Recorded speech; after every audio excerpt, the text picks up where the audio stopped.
সাহাবায়ে কেরামদের দিকে তাকাও, আমার নবীর মহব্বতের জন্য রক্ত দিতে প্রস্তুত, আমার নবীর জন্য জীবন দিতেও তৈয়ার। সন্তানের মায়ার চেয়ে আমার নবীর মায়া বেশি, স্ত্রীর মায়ার চেয়ে আমার নবীর মায়া বেশি। রাহমাতুল লিল আলামিন বদরের যুদ্ধের সময় ডাক দিলেন সাহাবায়ে কেরাম, একই যুদ্ধের ময়দানে যাইবা, কাতার করে দাঁড়িয়ে দাঁড়িয়ে নামগুলো লেখা। সব সাহাবায়ে কেরাম কাতার করে নামগুলো লেখা। এর মধ্যে হযরত উকবা রাদিয়াল্লাহু আনহু নবীর একজন সাহাবী, তিনিও দাঁড়িয়ে কাতার করে নামগুলো লাগাইতেছেন। হযরত উকবার ছোট্ট একটা বাচ্চা, নাম তার বশীর।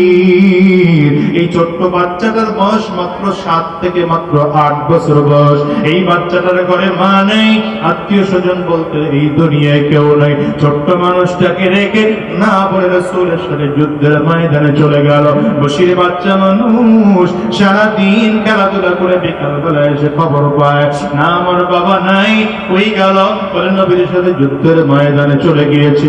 বশীরের ঘরে মা নাই, আত্মীয় স্বজন বলতে মামা চাচা খালা ফুফু বলতে দুনিয়ায় কেউ নেই। কিন্তু বাচ্চা মানুষ বশীর মসজিদে নববীর মধ্যে ঘুমায়। মানুষ খানা দিলে খায়, মানুষ খানা না দিলে না খায়। এই বাচ্চাটা অপেক্ষা করে সকালবেলা মসজিদে নববীর বারান্দায় দাঁড়ায় থাকে, গলির মধ্যে মধ্যে দৌড়ায়, কখন আমার বাবা যুদ্ধের ময়দান থেকে ফিরে আসবে। দিন চলে যায়, রাত চলে যায়, না যুদ্ধের ময়দান থেকে রাহমাতুল লিল আলামিন ফিরে আসে। হঠাৎ করে একদিন তাকায় দেখেন সাহাবায়ে কেরামদের কাফেলা বদরের প্রান্তর থেকে ফিরতেছে। আমার নবী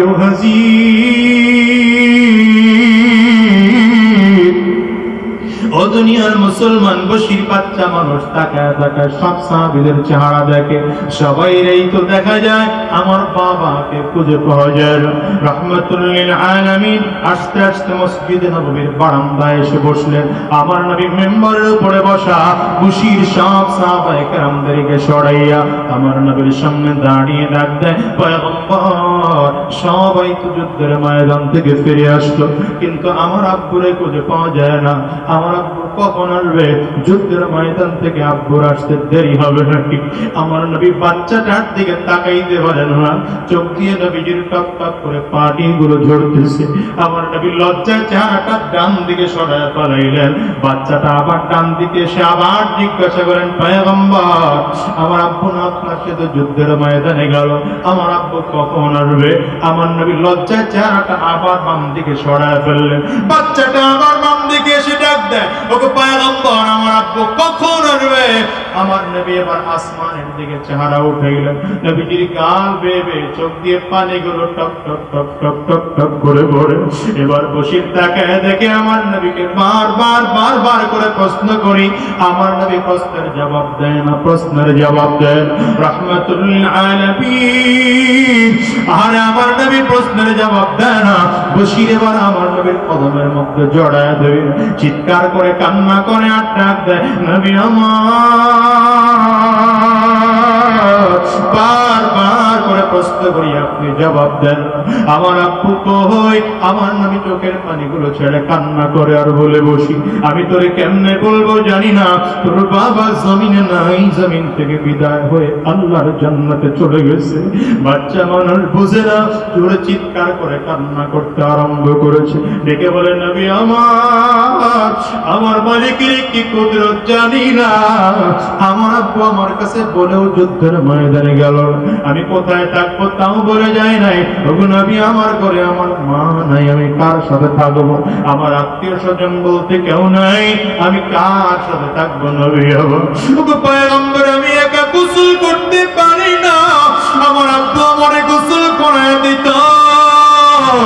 একা খাওয়া দাওয়া করতে পারি না, আমার আব্বু আমারে খাওয়াইয়া দিত। পয়গম্বর আপনি তাকায় দেখে পশ্চিম আকাশে সূর্য ডুবে যাইতেছে। আমার আব্বু সূর্য ডুবে যাওয়ার পর আমার হাত ধরে ধরে আপনার কাছে নিয়ে আসতে, মাগরিব এশা হয়ে গেলে আমার আব্বুর সাথে হাত ধরে বাড়িতে যাইতাম, আব্বুর বুকের উপরে মাথা রেখে ঘুমাইতাম। আজকে আমি কার বুকে মাথা রেখে ঘুমাবো? নবী আমার চোখের পানি ছেড়ে কান্না করে, বসিরও কান্না করে। কারণ আমার নবীও তো এই বয়সে নিজের মাকে হারাইছে। আমার নবী জানেন মা হারানো দুঃখ, বাবা হারানো দুঃখ কত।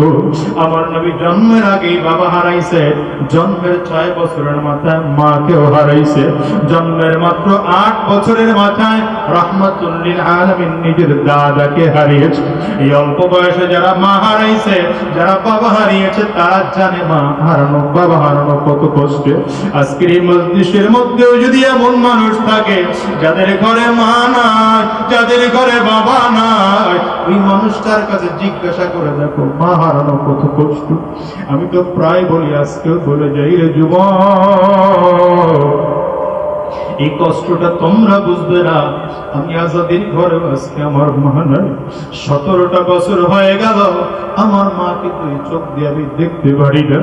এই মাহফিলটার মোনাজাত হয়ে গেলে বাসায় যাইবা, দরজায় টোকা লাগাইবা, মা হয়তো তোমার দরজা খুলবে, কিন্তু আমি আজাদির ঘরে আমার মা নাই।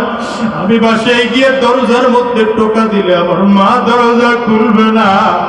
আজকের এই মজলিসটার দিকে তাকায় দেখো, যেই মানুষগুলোর মা নাই তাদের চোখের কোটায় পানি, কারো চক্ষু 2টা ভিজে গেছে, কারো গাল বেয়ে বেয়ে বেয়ে বেয়ে পানিগুলো পড়ে। এ বাজান, আজকের এই মজলিসের মধ্যে কার কার মা নাই একটু হাত উঁচা করে দেখা। কার বাবা নাই আপনারাও হাতটা উঁচা করে একটু দেখা। হাতগুলো একটু তুলে রাখেন আমার যুবকেরা, তাকায় তাকিয়ে দেখো। যুবক তাকাইয়া দেখ, এতগুলো মানুষ হাত তুলেছে, কারো ঘরে মা নাই, কারো ঘরে বাবা নাই, কারো ঘরে জোরের ভাই নাই, কারো ঘরে জোরের বোন নাই। এই মানুষগুলোর চক্ষু দিয়ে পানিগুলো পড়ে। যুবক রে, তোরে কেমনে বোঝাবো আমি জানি না। আজকের এই মানুষগুলোর কাছে লক্ষ কোটি টাকার দাম নাই, মার বাবার দাম এদের কাছে বেশি। রাহমাতুল লিল আলামিন কয়, হুমা জান্নাতুকা ওয়া হুমা নার। আমার নবী বলেন, আব্বা আম্মাই তোমার জান্নাত, আব্বা আম্মাই তোমার জাহান্নাম। এই জন্য বলি, যার ঘরে বাবা আর মা আছে, আব্বা আম্মার সাথে জিন্দেগিতে বেয়াদবি করো না। বরঞ্চ বেয়াদবি করে থাকলেও 2 হাত দিয়ে পাও ধরে মাফ চাও, আর বলো আমার জিন্দেগির তরে মাফ করে দে। কারণ আব্বা আম্মা যদি বেচারা হয়, জান্নাত তোমার নসিবে হবে না। এই দুনিয়ার মুসলমান হযরত বশীর বাচ্চা মানুষ নবীর সামনে দাঁড়ায় কান্না করে, আমার নবীও কান্না করেন। হঠাৎ করে রাহমাতুল লিল আলামিন হাত দুটো বাড়ায় দেয়, বশীরা, আমি তোর বাবাকে জান্নাত থেকে ফিরিয়ে এনে দিতে পারবো না, তবে আমি নবী ওয়াদা করলাম, যতদিন এই জমিনে বেঁচে থাকবো বাকি জিন্দেগির জন্য আমি তোর বাবা হয়ে গেলাম। এই দুনিয়ার মুসলমানের জন্য আবারও বলে যাই, নবীর মহাব্বত কলিজার মধ্যে ঢোকাও, শয়তানি রাস্তায় চলো না। বর্তমান যুগে আমার নবীর বিরুদ্ধে কথা বলার হাজার লোক বের হয়ে গিয়েছে, কিন্তু না না, তুমি আর আমি নবীর পাক্কা সাচ্চা উম্মত। আমার নবীর জন্য রক্ত দিতে পারি, আমার নবীর ইজ্জত হেফাজতের জন্য আমরা জীবনটাও দিতে পারি। কারা কারা তৈয়ার আছো?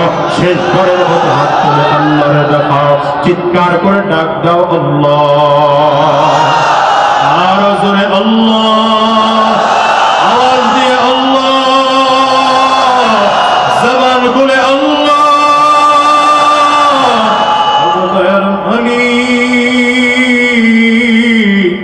সবাই মিলে আমরা 2টা উঁচু করে ওয়াদা করলাম, তোমার নবীর তরিকায় চলবো, আল্লাহ তোমার হুকুম অনুযায়ী জীবনটা চালাইব, নবীর মুহাব্বত কলিজার মধ্যে ঢুকাইব। আল্লাহ তুমি কবুল করে নাও, কবুল করে নাও, কবুল করে নাও। আওয়াজ দিয়ে বলেন আমিন। আবু বকর সিদ্দিক রাদিয়াল্লাহু আনহু প্রস্তাব দিয়েছেন আমার আল্লাহ নিজে। এর পরেও যারা আমার নবীকে চরিত্রহীন বলে, ওদের চরিত্র ঠিক আছে?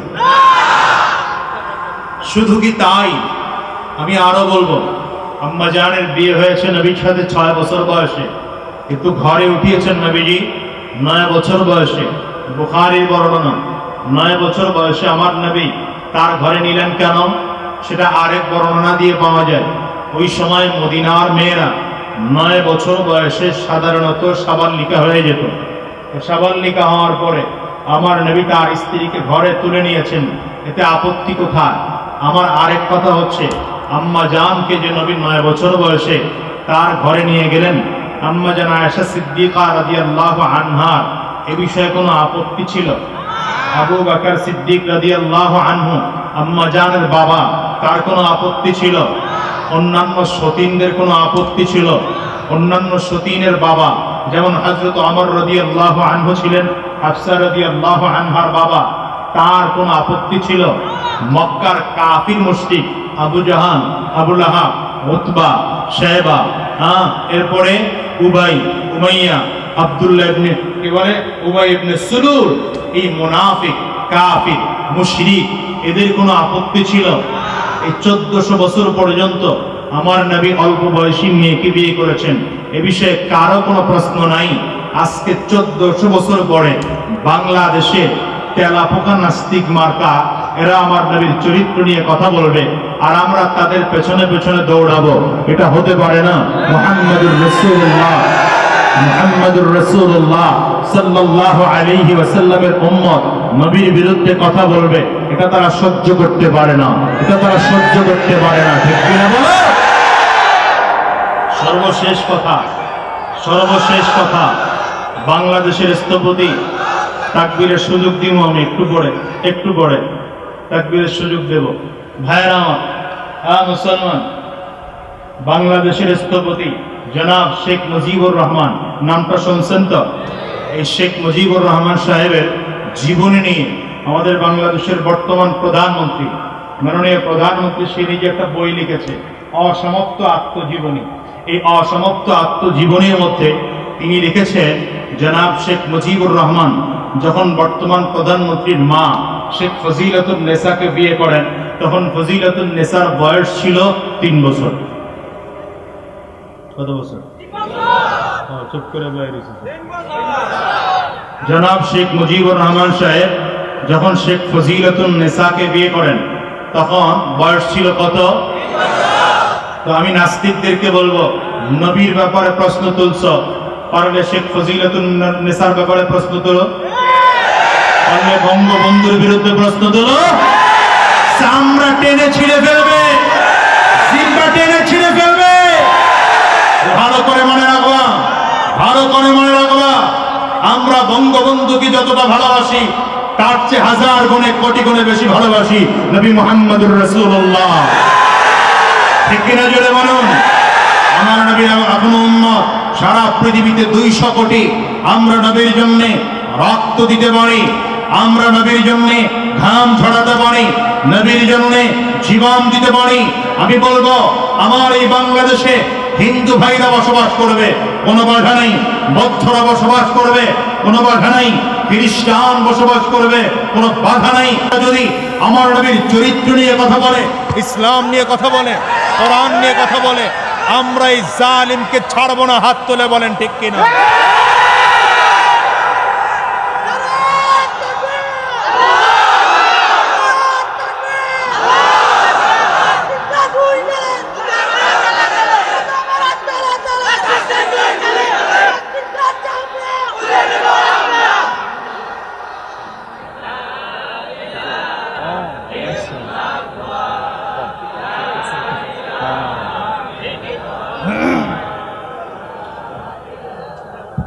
শোনো মুসলমান, শোনো মুসলমান, বাংলাদেশের নাগরিক অধিকার নিয়ে প্রত্যেকে বসবাস করবে, আমরা বাধা দেব না।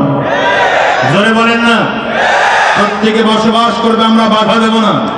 এদেশে হিন্দু ভাইদের বসবাস করার অধিকার আছে, বৌদ্ধদের বসবাস করার অধিকার আছে, খ্রিস্টানদের বসবাস করার অধিকার আছে। কিন্তু নাস্তিকরা কোন ধর্মের আমরা জানি না। মৃত্যুর পরে নাস্তিকদেরকে মাটি দেওয়া হবে, না আগুনে পুড়িয়ে দেওয়া হবে, না পানির মধ্যে ভাসিয়ে দেওয়া হবে, আমরা জানি না। নাস্তিকদের কোনো ধর্ম নেই, ওরা সৃষ্টিকর্তাই বলে স্বীকার করে না। এই নাস্তিকরা বসে বসে আল্লাহর বিরুদ্ধে কথা বলবে, নবীর বিরুদ্ধে কথা বলবে, কোরআনের বিরুদ্ধে কথা বলবে, ইসলামের বিরুদ্ধে কথা বলবে। আর মুসলমান বসে বসে আঙ্গুল চুষবে, এটা হতে পারে না। নাস্তিকদেরকে বাংলার জমিন থেকে বিদায় করতে হবে, বিদায় করতে হবে। হাত তুলে বলো ঠিক কিনা?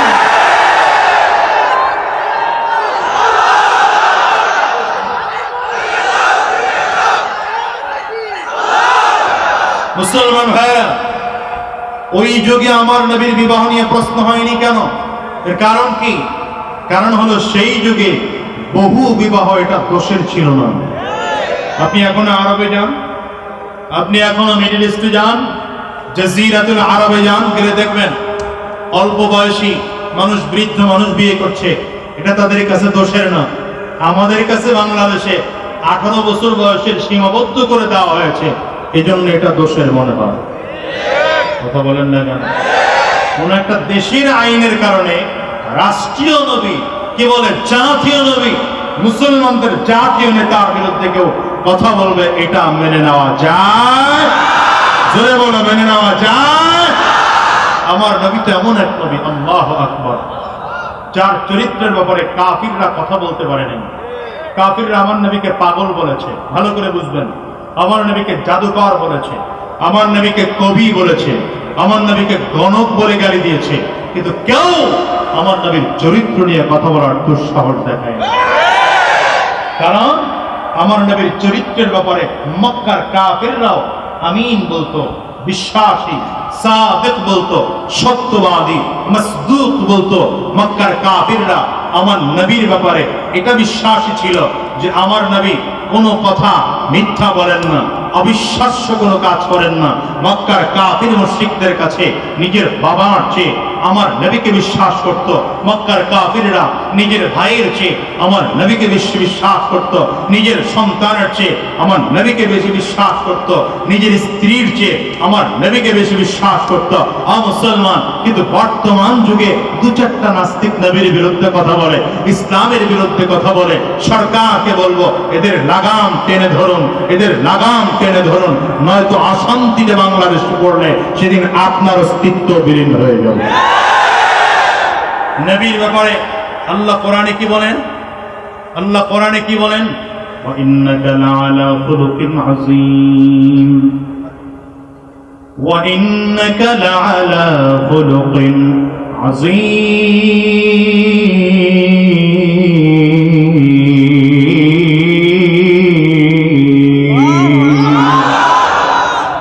পয়গম্বর, আপনাকে মহান চরিত্র দিয়ে জমিনে প্রেরণ করা হয়েছে।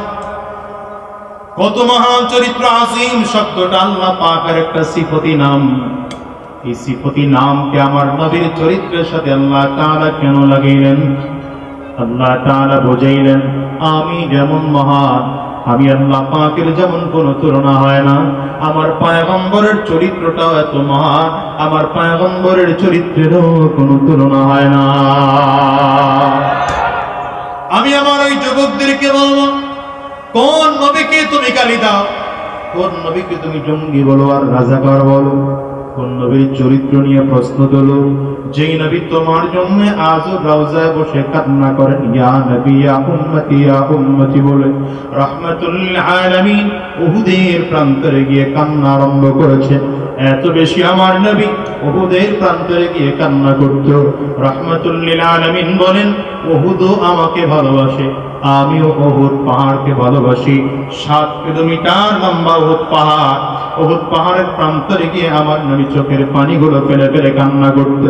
রব্বে কারীম নবীজির কান্না সহ্য করতে না পেরে জিবরিল আমিনকে পাঠিয়ে দেয়, জিবরিল যাও বন্ধুরে গিয়ে বলো, বন্ধু কেন কান্না করে। জিবরিল আলাইহিস সালাতু ওয়াস সালাম নবীর কানের কাছে মুখ লাগিয়ে দিয়ে আল্লাহ পাকের পয়গাম শুনিয়ে দিলেন, ওয়া নাসাউফা ইউতিকা রাব্বুকা ফাতারদা।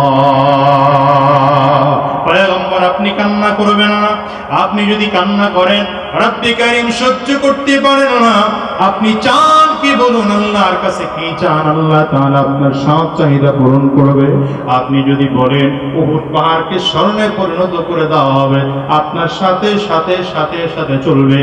আপনার যখন খরচ করার প্রয়োজন, এখান থেকে স্মরণের টুকরা ভেঙে আপনি খরচ করবেন। রাসূলে আরবি, তারপরে আপনি কান্না করবেন না।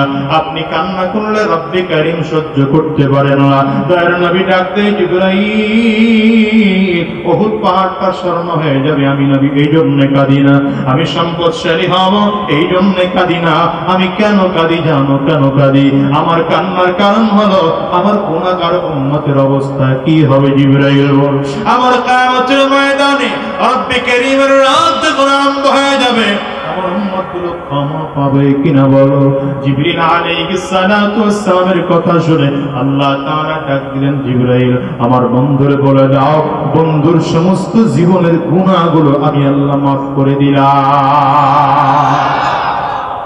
নবী আমার আরো জোরে কান্না করেন, জিবরাইল আমার আল্লাহ মাফ করেছে, যেটা ঠিক আছে, কিন্তু বলো আমার উম্মতের খবর কি? আমার উম্মতকে আল্লাহ তাআলা মাফ করবে কিনা বলো। জিবরিল আলাইহিস সালাম আল্লাহ বলেন, জিবরিল আমার বন্ধুরে শুনিয়ে দাও, কিয়ামতের ময়দান আমার নবীর উম্মত যত হবে, আমার নবীর উম্মতদের নামাজের জায়গাগুলো কুররাতুন মুআজ্জাল, কেমন যেন নূর দিয়ে চমকাইতে থাকবে।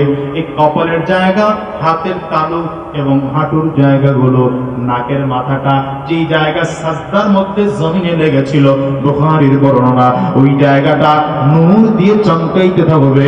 রব্বে কারীম বলেন, কিয়ামতের ময়দানে ওই নূর দেখে দেখে আমার হাবিব তার উম্মতদেরকে ধরে ধরে জান্নাতে দিয়ে দিবে।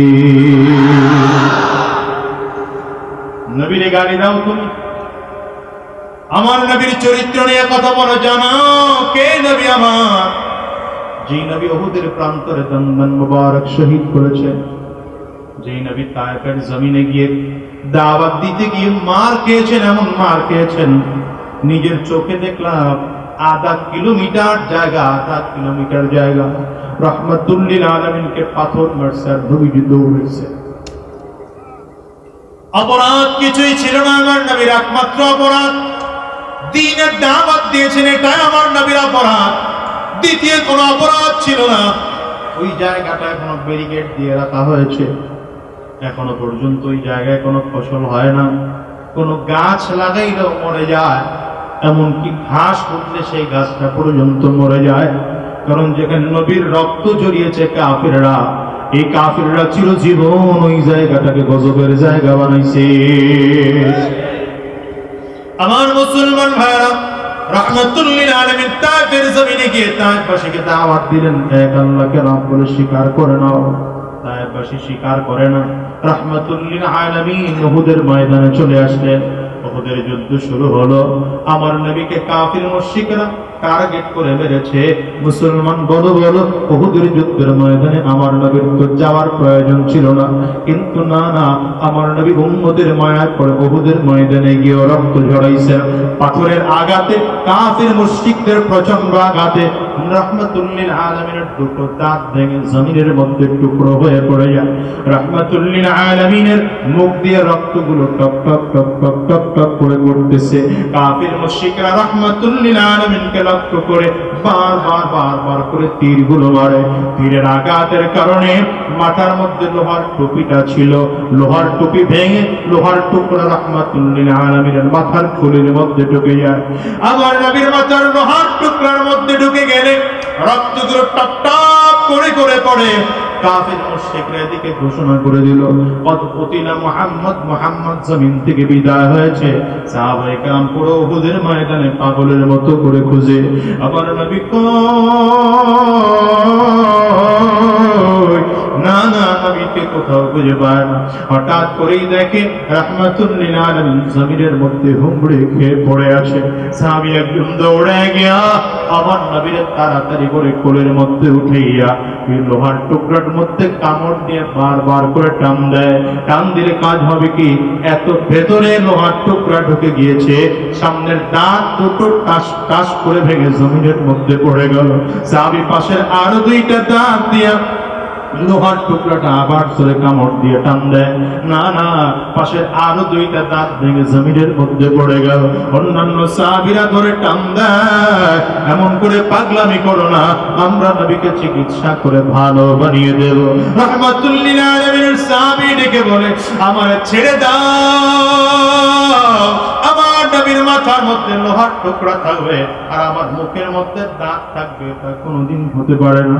সাহাবী এবার মারের দাঁত দিয়ে আমার নবীর ওই লোহার টুকরার মধ্যে কামড় দেয়, জোরে টান দিলে মাথার থেকে যদিও লোহার টুকরাটা বের হয়েছে, কিন্তু নবীর প্রিয় সাহাবী বেহুশ হয়ে জমিনের মধ্যে পড়ে গেল।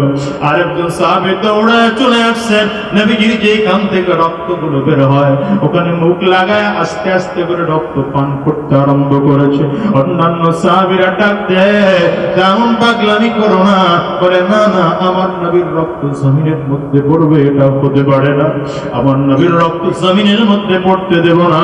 উহুদের প্রান্তরে গিয়ে দেখো, মনে হয় যেন এখন উহুদের জমিন বলে, এ দুনিয়ার উম্মত, আমার মায়ার নবীকে তোমরা চিনো নাকি? যেই মায়ার নবী রাহমাতুল লিল আলামিন উম্মতের জন্য দান মুবারক শহীদ করেছেন, যেই মায়ার নবী রহমতের নবী উম্মতের জন্য মাথা থেকে রক্ত ঝরিয়েছেন, আজকের সেই উম্মত নবীর বিরুদ্ধে গালি দেয়, নবীর বিরুদ্ধে কথা বলে। সাহাবায়ে কেরাম আমার নবীর জন্য জীবন দিতেও তৈয়ার ছিল, কারণ উহুদের ময়দানের যুদ্ধ যখন শেষ হয়ে গেল, নবীর মাথাটা ব্যান্ডেজ করা। আমার নবী সাহাবায়ে কেরামদেরকে ডেকে বলে, সাহাবীরা তাড়াতাড়ি কর, আমার শহীদ সাহাবায়ে কেরামদের লাশগুলো একত্রিত কর। সব শহীদদের লাশগুলো একত্রিত করা হলো, একটা একটা করে লাশ এনে 68টা লাশ এনে হাজির করা হলো। রাহমাতুল লিল আলামিন বলেন, 68 লাশ হবে না, আমি গতকাল স্বপ্ন দেখেছি, আমি 70টা উট কুরবানি দিয়েছি, আমি নিশ্চিত উহুদের ময়দানে আমার 70 জন সাহাবী শহীদ হয়ে যাবে। আরো 2 জন সাহাবী আছে, খুঁজে খুঁজে বের করো আমার সাহাবীর লাশগুলো কোথায়। সাহাবায়ে কেরাম পাগলের মতো করে পুরো ময়দানে খুঁজে কোথাও পায় না। হঠাৎ করে দেখে পাহাড়ের কিনারায় একজন সাহাবীর লাশ পড়ে আছে, কিন্তু অঙ্গ প্রত্যঙ্গ কাফিরগুলো কেটে কেটে টুকরো টুকরো টুকরো টুকরো করে আলাদা আলাদা করে রেখেছে। হাতটাকে আলাদা করে কেটে রাখছে, পাটাকেও আলাদা করে কেটে ফেলে রাখছে, পেটটাকে নারী ভুঁড়িগুলো ফেড়ে ফেড়ে আলাদা করে জমিনের মধ্যে ফেলে রেখেছে, মাথাটাকে আলাদা করে জমিনের মধ্যে ফেলে রাখছে, মাথা থেকে চোখ তিন নাকগুলো কেটে আলাদা করে ফেলে রাখছে, পেটের নারী ভুঁড়িগুলো বের করে জমিনের মধ্যে ফেলে রেখেছে। এমনকি পেটের নারী ভুঁড়িগুলোর মধ্যে থেকে কোন বদমাশজনক কলিজাগুলোকে চাবায়া চাবায়া জমিনের মধ্যে ফেলে রাখছে। সাহাবায়ে কেরাম দেখে কান্নার আওয়াজ। রাহমাতুল লিল আলামিন ডেকে বললেন, কারো লাশ কি তোমরা পেয়েছো? সাহাবায়ে কেরাম বলেন, পয়গম্বর আপনি নিজে এসে দেখেন, আমরা চিনতেছি না, আপনি ভালো করে এসে দেখেন। রাহমাতুল লিল আলামিন চেহারার দিকে তাকায়, চোখের পানিগুলো ছেড়ে কান্না করে আর বলে, তোমরা চিনো না, এটা আমার কলিজার টুকরা আমির হামজার লাশ, আমার চাচা আমির হামজার লাশ। রাহমাতুল লিল আলামিন নিজে মাথার পাগড়িটা খুলে জমিনের মধ্যে বিছাইয়া হযরত আমির হামজা লাশের টুকরাগুলো একটা একটা করে পাগড়ির উপরে উঠাইয়া আমার নবী নিজে বান্ধিয়া অন্যান্য লাশের পাশে নিয়ে আরেকটা লাশ রাখলেন। আমার নবী ডেকে বলে, সাহাবীরা 69টা লাশ হয়েছে, আরো একজন সাহাবী শহীদের লাশ আছে, তাড়াতাড়ি করে খুঁজে বের করো। সাহাবায়ে কেরাম পুরো ময়দানে উহুদ খুঁজে বেড়ায় না, কোথাও পায় না। হঠাৎ করে দেখে ময়দানের কিনারা থেকে একজন মহিলা লাল কাপড় উড়াইতেছে আর রাহমাতুল লিল আলামিনকে ডাক দেয়, গো পয়গম্বর, সব সাহাবাকে তো আপনি গোসল ছাড়া দাফন দিবেন, কিন্তু আমার স্বামীরে আপনি গোসল ছাড়া দাফন দিবেন না গো পয়গম্বর। রাহমাতুল লিল আলামিন বললেন, মা কে তুমি বলো, তোমার পরিচয় দাও। মহিলাটি ডেকে বলেন, নবী আমারে আপনি চিনেন না, আমি আপনার ওই সাহাবীর স্ত্রী, গতকালকে মসজিদে নববীতে খেজুর ছিটায় যারা বিয়ে করাইছিলেন, আমি আপনার হানজালার স্ত্রী। আজকে আমার বাসর রাত ছিল, হানজালা আমার সাথে মজার মজার আলোচনা করতেছিল। হঠাৎ করে হানজালার কানের মধ্যে আওয়াজ চলে গেল, কতিলা মুহাম্মদ, মুহাম্মদ জমিন থেকে বিদায় হয়ে গিয়েছে। হানজালা আমার দিকে তাকায় বলে, তাড়াতাড়ি করে আমার জামাটা, জুব্বাটা আমার হাতে দাও। আমার স্বামী আমার জুব্বাটা হাতের মধ্যে লইয়া আবার তাড়াতাড়ি করে সামনের দিকে কদম বাড়াইতে আরম্ভ করেছে। আমি আমার স্বামীকে পেছন দিক দিয়ে টান দিয়ে ধরলাম। স্বামী আমার কই যাও বলে, স্ত্রী ছেড়ে দাও, ছেড়ে দাও, বহুদের ময়দানে নাকি নবী আমার জমিন থেকে বিদায় হয়েছে। আমি আর ঘরে বসে থাকার সময় নাই, যুদ্ধের ময়দানে যাব। আমার নবী যেই দুনিয়ায় নাই, আমার সেই দুনিয়ায় বেঁচে থাকার মতো আর খাহেশ নাই। আমি বললাম, স্বামী আমার দাঁড়াও, একটু গোসল করার জন্য পানি তোমার কাছে এনে দে, তোমার উপরে তো গোসল ফরজ হয়েছে। আমার হাতটা ঝাড়া দিয়ে বলে, প্রাণের স্ত্রী আমার বাধা দিও না, সময় ক্ষেপণ করো না। যদি আমার গোসল করতে হয়, রব্বি কারীম আমাকে জান্নাতে পানি দিয়ে গোসল করাবে। আমার স্বামী আপনার সাথে যুদ্ধ করার জন্য পাশার দিকে চলে আসছে। রাহমাতুল লিল আলামিন দিকে মনে পেয়েছে, সাবিরা তাড়াতাড়ি কর, আমার হানজালা তাড়াতাড়ি করে বের কর। সাহাবায়ে কেরাম পুরো ময়দান ধরে খুঁজে কোথাও পায় না, কোথাও পায় না। হঠাৎ করে নবী আমার আসমানের দিকে তাকায় দেখেন ৭০,০০০ ফেরেশতা হানজালার লাশ নিয়ে জমিনের দিকে নামতেছে। হানজালার শরীর থেকে জান্নাতের তাজা পানিগুলো টপ টপ টপ টপ টপ টপ করে জমিনের মধ্যে পড়তেছে। জিবরিল আমিন নবীর কানের কাছে মুখ লাগায় দেয়া ডাক দেয়, পয়গম্বর টেনশন করবেন না, আপনার হানজালা দুনিয়ার কোনো পানি দিয়ে গোসল করানো লাগবে না। আপনার হানজালা আল্লাহর মেহমান, হানজালাকে আমার মালিক জান্নাতি পানি দিয়া ফেরেশতার মাধ্যমে গোসল করাইছে। আমি তোমাদেরকে বলে যাই, শোনো, দুনিয়াটা কয় দিনের, আজ আছে আগামীকালকে থাকবো এমন কোনো গ্যারান্টি নেই। দুনিয়া আজ আসি আগামীকালকে বাঁচবো এমন কোনো গ্যারান্টি নেই।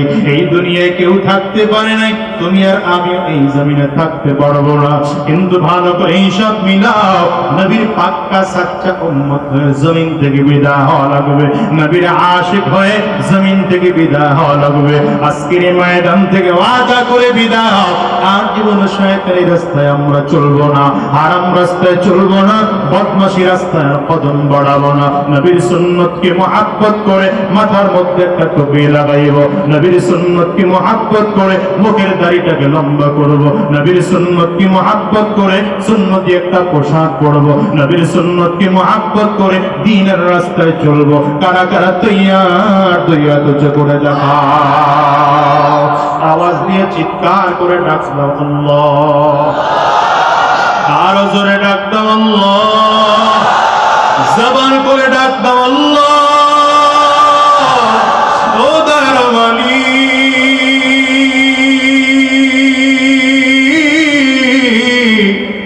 আজকে আমরা দুইটা তুজু করলাম, আয় আল্লাহ সবাই মিলে ওয়াদা করলাম নবীর পাক্কা সাচ্চা উম্মত হয়ে যাব, নবীর পাক্কা সাচ্চা উম্মত হয়ে বিদায় হব। জোরে চিৎকার করে বলো আল্লাহুম্মা আমিন। আমেরিকায় যাও, চাইনিজ যাও, জাপান যাও, জার্মান যাও, ইন্দোনেশিয়া, ফ্রান্স, মালয়েশিয়ায় যাও, রবিউল আউয়াল মাসে আমি তোমাদের কাছে জানতে চাই, আমার নবীর রওজা যাইতে মনে চায় কি চায় না? চিৎকার করে কার কার মনটায় চায়? দুই হাত উঁচা করে আরেকবার একটু দেখাও, চিৎকার করে জোরে ডাক দাও আল্লাহ, আরো জোরে আল্লাহ, জবান করে ডাক দাও আল্লাহ। চোখে যদি পারি না সে তারপরও ডাক দাও আল্লাহ। ডানে আর বামে তাকায় দেখো কার চোখে পানি, ওই মানুষটার দিকে তাকাইয়া নিজের নিজে ধিক্কার মারো, চোখের পানিগুলো ছেড়ে কান্দ। ওগো দয়াল মালিক,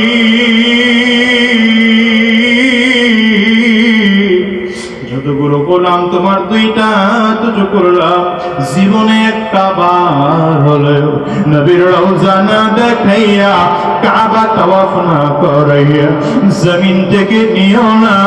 চিল্লা জোরে আওয়াজ দিয়া বলো আমিন।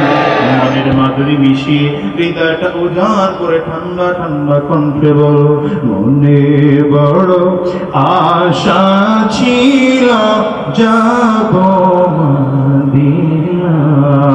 বলো না, মনে বড়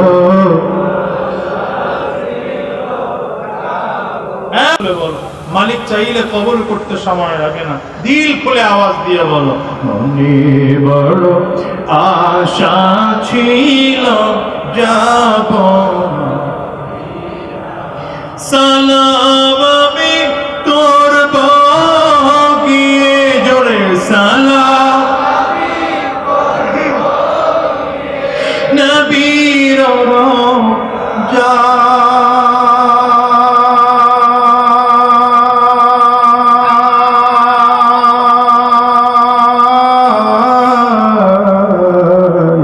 মনে বড় আশা ছিল,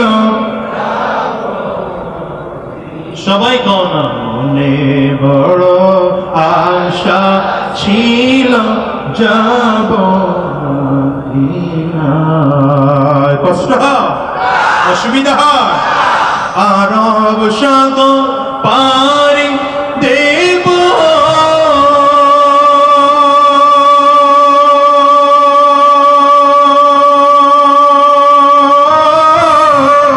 নাই কয়াবা তোরি।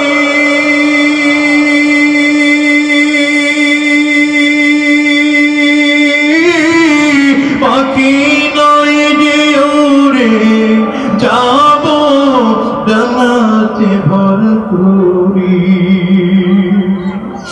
আরব সাগর পারি দেব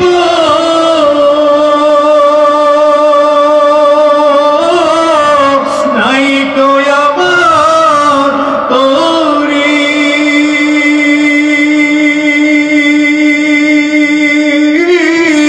পাখি নয় যে ওরে যাব দানাতে ভর করি, আশা আছে সম্বল নাই। বলো, আশা করি কেউ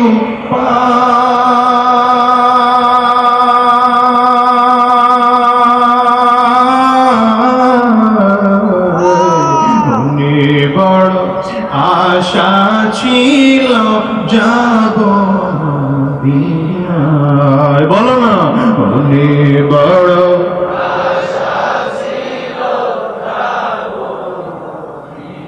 মুসলমান নবীর রওজায় যাইতে মনে চান? আল্লাহ কবুল করো, চিল্লায় বলেন না আমিন। এজন্যই বলি রে যুবক, আশিক যদি হতে হয়, আমার নবীর ইশকর মুহাব্বত যদি কলিজায় ঢুকাইতে হয়, সাহাবায়ে কেরামদের মতো নবীর ইশকর মুহাব্বত কলিজার মধ্যে ঢোকাও। দুনিয়ার মানুষের মতো, এই যুগের আশিকদের মতো কলিজায় আমার নবীর মুহাব্বত ঢুকায় লাভ নাই। এই যুগে এমন মানুষ পাওয়া যায়, মাথায় টুপি নাই কিন্তু সেও আশিকে রাসূল, মুখেও দাড়ি নাই সেও আশিকে রাসূল, সুন্নতি পোশাক নাই সেও তো আশিকে রাসূল। জোরে চিল্লায় কাও ঠিক কিনা? কিন্তু নবীর সাহাবায়ে কেরামদের দিকে তাকাও, আমার নবীর মুহাব্বতের জন্য রক্ত দিতে প্রস্তুত, আমার নবীর জন্য জীবন দিতেও তৈয়া। সন্তানের মায়ার চেয়ে আমার নবীর মায়া বেশি, স্ত্রীর মায়ার চেয়ে আমার নবীর মায়া বেশি। রাহমাতুল লিল আলামিন বদরের যুদ্ধের সময় ডাক দিলেন সাহাবায়ে কেরাম, কে কে যুদ্ধের ময়দানে যাইবা? কাতার করে দাঁড়িয়ে দাঁড়িয়ে নামগুলো লেখা। সব সাহাবায়ে কেরাম কাতার করে নামগুলো লেখা।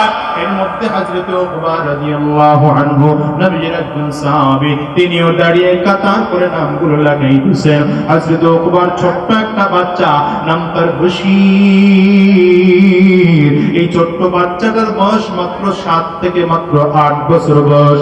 এই বাচ্চাটার ঘরে মা নেই, আত্মীয় স্বজন বলতে এই দুনিয়ায় কেউ নাই। ছোট্ট মানুষটাকে রেখে না বলে রাসূলের সাথে যুদ্ধের ময়দানে চলে গেল। বশীর বাচ্চা মানুষ সারাদিন খেলাধুলা করে বিকাল বেলা এসে খবর পায় না আমার বাবা নাই, ওই গেল বলে নবীর সাথে যুদ্ধের ময়দানে চলে গিয়েছে। বশীরের ঘরে মা নাই, আত্মীয় স্বজন বলতে মামা চাচা খালা ফুফু বলতে দুনিয়ায় কেউ নাই। কিন্তু বাচ্চা মানুষ বশীর মসজিদে নববীর মধ্যে ঘুমায়। মানুষ খানা দিলে খায়, মানুষ খানা না দিলে না খায়। এই বাচ্চাটা অপেক্ষা করে সকালবেলা মসজিদে নববীর বারান্দায় দাঁড়ায় থাকে, গলির মধ্যে মধ্যে দৌড়ায় কখন আমার বাবা যুদ্ধের ময়দান থেকে ফিরে আসবে। দিন চলে যায়, রাত চলে যায়, না যুদ্ধের ময়দান থেকে রাহমাতুল লিল আলামিন ফিরে আসে। হঠাৎ করে একদিন তাকায় দেখেন সাহাবায়ে কেরামদের কাফেলা বদরের প্রান্তর থেকে ফিরতেছে। আমার নবী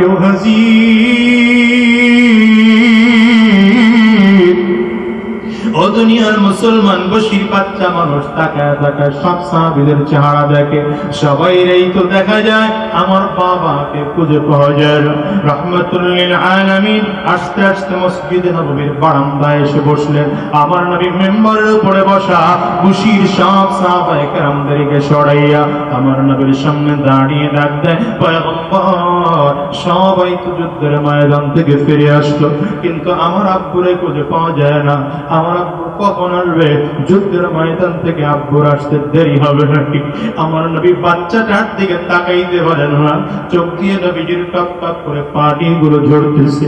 আমার নবী লজ্জায় চেহারাটা ডান দিকে সরায় পালাইলেন। বাচ্চাটা আবার ডান দিকে এসে আবার জিজ্ঞাসা করেন, পয়গম্বর আমার আব্বু না আপনার সাথে যুদ্ধের ময়দানে গেল, আমার আব্বু কখন আসবে? আমার নবী লজ্জায় চেহারাটা আবার বাম দিকে সরায় ফেললেন। বাচ্চাটা আবার বাম দিকে এসে ডাক দেয়, ওগো পয়গম্বর আমার আব্বু কখন আসবে? আমার নবী এবার আসমানের দিকে চেহারা উঠাইলেন। নবীজির গাল বেয়ে বেয়ে চোখ দিয়ে পানিগুলো টপ টপ টপ টপ টপ টপ করে পড়ে। এবার বশীর তাকায় দেখে আমার নবীকে বারবার করে প্রশ্ন করি, আমার নবী প্রশ্নের জবাব দেয় না, প্রশ্নের জবাব দেন। রাহমাতুল লিল আলামিন আরে আমার নবী প্রশ্নের জবাব দেয় না। বশীর এবার আমার নবীর কদমের মধ্যে জড়ায় দেবে, চিৎকার করে কান্না করে আর ডাক দেয়, নবী আমার বারবার করে প্রশ্ন করি আপনি জবাব দেন, আমার আব্বু কই? আমার নবী চোখের পানিগুলো ছেড়ে কান্না করে আর বলে বসি, আমি তোরে কেমনে বলবো জানি না, তোর বাবা জমিনে নাই, জমিন থেকে বিদায় হয়ে আল্লাহর জান্নাতে চলে গেছে। বাচ্চা মানুষ বুঝে না, জোরে চিৎকার করে কান্না করতে আরম্ভ করেছে। ডেকে বলে, নবী আমার মালিকের কি কুদরত জানি না, আমার আব্বু আমার কাছে বলেও যুদ্ধের ময়দানে গেল, আমি কোথায় থাকবো তাও বলে যায় নাই। ওগো নবী আমার ঘরে আমার মা নাই, আমি কার সাথে থাকবো? আমার আত্মীয় স্বজন বলতে কেউ নাই, আমি কার সাথে থাকবো? নবী ওগো পয়গম্বর আমি একা গোসল করতে পারি না, আমার আব্বু আমারে গোসল করায় দিত। একা খাওয়া দাওয়া করতে পারি না, আমার আব্বু আমারে খাওয়াইয়া দিত। পয়গম্বর আপনি তাকায় দেখে পশ্চিম আকাশে সূর্য ডুবে যাইতেছে। আমার আব্বু সূর্য ডুবে যাওয়ার পর আমার হাত ধরে ধরে আপনার কাছে নিয়ে আসতে, মাগরিব এশা হয়ে গেলে আমার আব্বুর সাথে হাত ধরে বাড়িতে যাইতাম, আব্বুর বুকের উপরে মাথা রেখে ঘুমাইতাম। আজকে আমি কার বুকে মাথা রেখে ঘুমাবো? নবী আমার চোখের পানি ছেড়ে কান্না করে, বশীরও কান্না করে, কারণ আমার নবীও তো এই বয়সেই নিজের মাকে হারাইছে। আমার নবী জানেন মা হারানো দুঃখ, বাবা হারানো দুঃখ কত। আমার নবী জন্মের আগেই বাবা হারাইছে, জন্মের 6 বছরের মাথায় মাকেও হারাইছে, জন্মের মাত্র 8 বছরের মাথায় রাহমাতুল লিল আলামিন নিজের দাদাকে হারিয়েছে। এই অল্প বয়সে যারা মা হারাইছে, যারা বাবা হারিয়েছে, তারা জানে মা হারানো, বাবা হারানো কত কষ্টে। আজকের এই মজলিসের মধ্যেও যদি এমন মানুষ থাকে যাদের ঘরে মা নাই, যাদের ঘরে বাবা নাই, ওই মানুষটার কাছে জিজ্ঞাসা করে দেখো মা হারানো কত কষ্ট। আমি তো প্রায় বলি, আজকেও বলে যাই রে যুবক, এই কষ্টটা তোমরা বুঝবে না।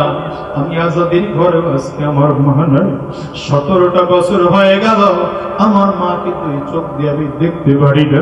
এই মাহফিলটার মোনাজাত হয়ে গেলে বাসায় যাইবা, দরজায় টোকা লাগাইবা, মা হয়তো তোমার দরজা খুলবে, কিন্তু আমি আজাদির ঘরে আমার মা নাই। আমি বাসায় গিয়ে দরজার মধ্যে টোকা দিলে আমার মা দরজা খুলবে না। আজকের এই মস্তিষ্কটার দিকে তাকায় দেখো, যেই মানুষগুলোর মা নাই তাদের চোখের কোটায় পানি, কারো চক্ষু দুইটা ভিজে গেছে, কারো গাল বেয়ে বেয়ে বেয়ে বেয়ে পানিগুলো পড়ে। এ বাজান, আজকের এই মজলিসের মধ্যে কার কার মা নাই একটু হাত উঁচা করে দেখা। কার বাবা নাই আপনারাও হাতটা উঁচা করে একটু দেখান, হাতগুলো একটু তুলে রাখেন। আমার যুবকেরা তাকায় তাকিয়ে দেখুন, যুবক তাকাইয়া দেন, এতগুলো মানুষ হাত তুলেছে, কারো ঘরে মা নাই, কারো ঘরে বাবা নাই, কারো ঘরে জোরের ভাই নাই, কারো ঘরে জোরের বোন নাই। এই মানুষগুলোর চক্ষু দিয়ে পানিগুলো পড়ে। যুবক রে, তোরে কেমনে বোঝাবো আমি জানি না। আজকের এই মানুষগুলোর কাছে লক্ষ কোটি টাকার দাম নাই, মার বাবার দাম এদের কাছে বেশি। রাহমাতুল লিল আলামিন কয়, হুমা জান্নাতুকা ওয়া হুমা নার। আমার নবী বলেন, আব্বা আম্মাই তোমার জান্নাত, আব্বা আম্মাই তোমার জাহান্নাম।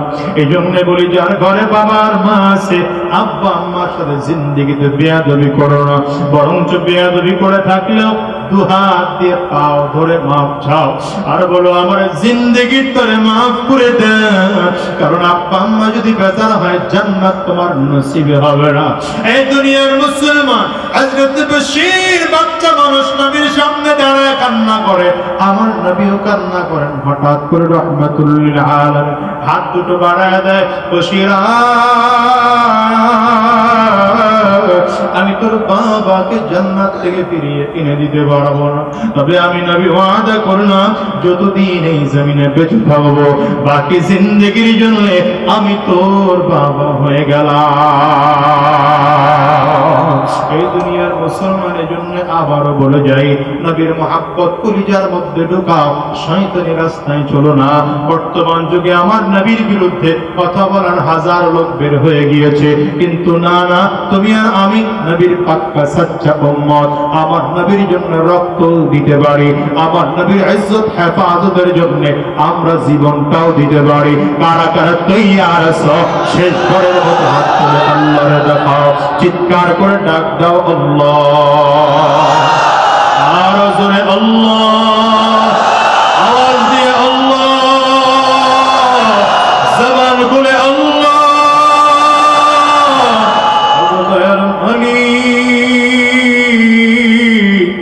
সবাই মিলে আমরা দুইটা উঁচু করে ওয়াদা করলাম, তোমার নবীর তরিকায় চলবো, আল্লাহ তোমার হুকুম অনুযায়ী জীবনটা চালাইব, নবীর মুহাব্বত কলিজার মধ্যে ঢুকাইব। আল্লাহ তুমি কবুল করে নাও, কবুল করে নাও, কবুল করে নাও। আওয়াজ দিয়ে বলেন আমিন।